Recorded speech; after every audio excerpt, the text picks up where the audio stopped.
ظلمنا أنفسنا وإن لم تغفر لنا وترحمنا لنكونن من الخاسرين رب ارحمهما كما ربياني صغيرا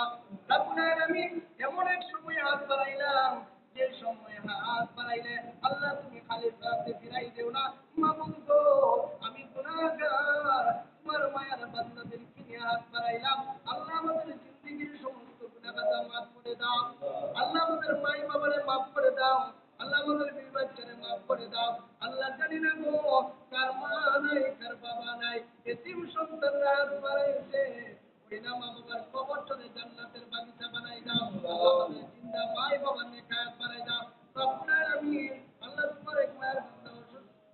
দোয়া চেয়েছেন আল্লাহ সুস্থ করে দাও আল্লাহ তোমার এক মায়ের বান্দা অসুস্থ আল্লাহ তোমার এক মায়ের বান্দা অসুস্থ এভাবে অনেক মুসলমান অসুস্থ আছে আমি নিজে অসুস্থ রব্বুল আলামিন আল্লাহ আমাদের গুনার কারণে এমন কঠিন রোগ দিও না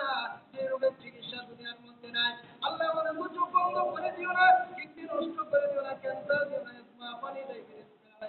গর্ভবতী দিও না ওই সমস্ত কঠিন কঠিন রোগ থেকে আল্লাহ আমাদেরকে শিফা ফরমাও আল্লাহ বিশ্বের মুসলমানদেরকে হেফাজত ফরমাও আল্লাহ আমাদেরকে ফাজলের নামাজ পড়ার তৌফিক দান করে দাও আল্লাহ কাল হাশরের ময়দানে আমাদেরকে বিচ্যুতি করিও না রব্বুল আলামিন আমাদেরকে যদি মওত দাও রমজান মাসে মুহূর্ত শুক্রবারে মুহূর্ত নির্বারের মধ্যে মুহূর্ত আর আমাদের জওয়ানে ওই না মধুর কালিমা জারি করাই দোলা ইলাহা ইল্লাল্লাহু